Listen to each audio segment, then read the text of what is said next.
Hello and welcome to the fourth video in my series, fourth and final video in my series of 4 videos on renovating my Brompton. If you've been following these videos so far, you'll know that I just had the last little bit of painting to do on there. I've done a full repaint on the bike, and this is me just finishing off painting the handlebar stem there. So I had that to do, and then also a couple of coats of clear coat to finish the job completely. And this is applying the clear coat. So I applied 2 coats of clear coat to finish that. So that's that. Now the rest of this video, as I say, it's the final video, is just putting the bike back together. As I've said previously, I'm not doing a step-by-step instruction on every little detail there. I'm just pointing out any issues that I had. There are lots of great videos out there showing you how to do that. So this one is just showing you any little issues and things that I thought might be useful for anyone else doing any of these procedures. This is me, by the way, trying to get some paint that had spilt onto the mudguard. As you can see, not an easy job. It's very well attached. It's very good hard wearing paint. Right, so the next job was to start putting it back together, as I say. So I started with the bottom bracket, greased that up well, pop that back in. No issues at all with that, went in very smoothly. There wasn't really, or I wasn't aware of any issues with the old one, to be fair, but I will say once this went in and I gave it a little spin, it travels much easier than the previous one. So not just saving a little bit of weight, it is an improvement over the previous one, which has been there since 2016. So it's served its purpose and done its job. So that's that. So the next little area was then to put on the chain ring onto the spider. Right, so I had some problems with that. In the way that these things are rarely straightforward, one of the first issues we've got putting the bike back together is this doesn't fit. Let's say it doesn't fit. I'll try and show you what's happening.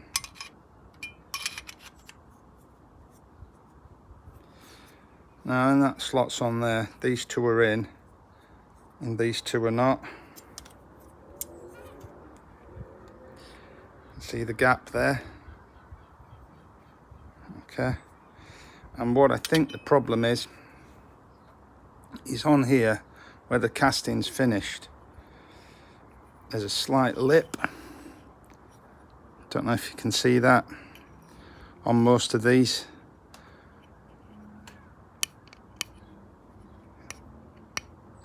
Can hear that there? It's hitting that lip. That one's not so bad. Yeah, these 2 are okay. It's these 2 that's not going in, and there's a lip on the casting. So what I'm going to do is use the Dremel to grind that lip off, and then hopefully it'll fit.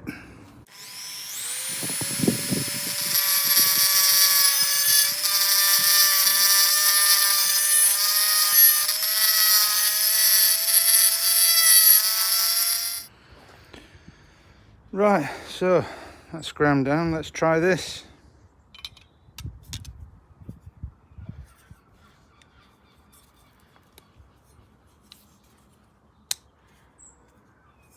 There we go, perfect. Let's see, no gap there. That's all fitted in. Lovely. But yeah, not straightforward. Okay, so the next issue I've had reassembling it is the new headset. The new headset is the one on the left. The original headset is the one on the right. I don't know how well you can see on there, but the new one is higher. It's a taller stack than the other one. The bottom part there that goes into the frame is the same on them both. In addition to that, if you can see there, there's a recess for the spacer washer on the old one, so that fits in. So that fits into the recess. There isn't one on the new one. and that exacerbates the difference. I had the new one installed and couldn't get any thread whatsoever to fasten the lock nut, which is also smaller on the new one, sorry, on the old one, than it is on the new one, which just added to the problem. So in the end, I finished up reusing all the parts from the old one that are still good. Fortunately, the bearing races are good, and just going to be swapping the actual bearing cages. So although it's marketed as will fit any Brompton, I can tell you now it doesn't fit a 2016 Superlight with a titanium fork.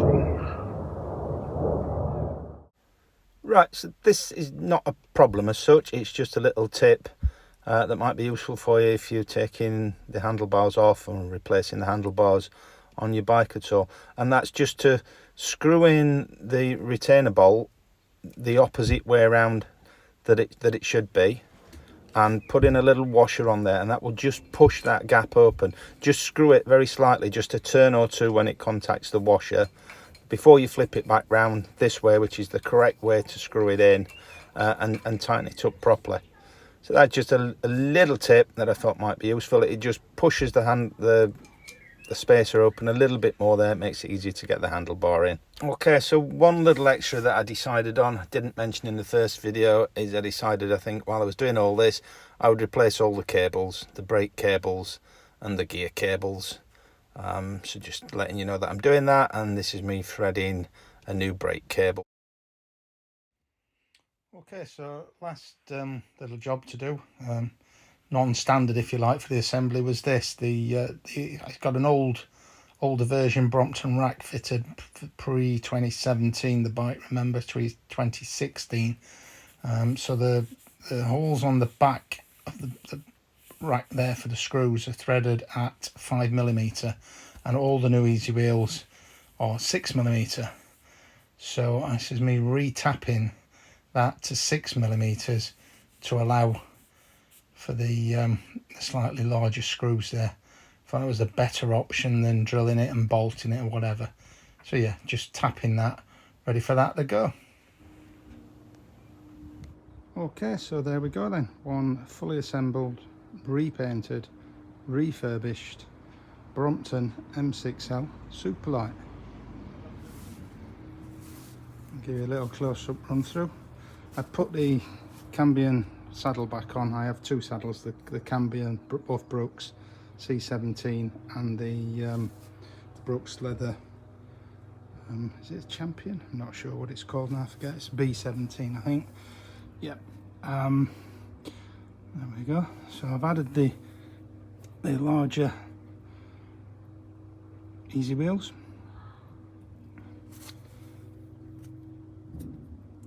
The new H&H 42th chainring. New titanium axle bottom bracket. I've put new rollers on the chain tensioner, new cables all round, new cable outers. Oh yeah, these need just tidying up. I've not put the cable ties on, that's all. The paint job you can see. I've done around the front end, just a couple of little bling items there, the handlebar catcher and the stud, new luggage block, new wider handlebars. I am going to change these, they're well past the best, as I think you can see.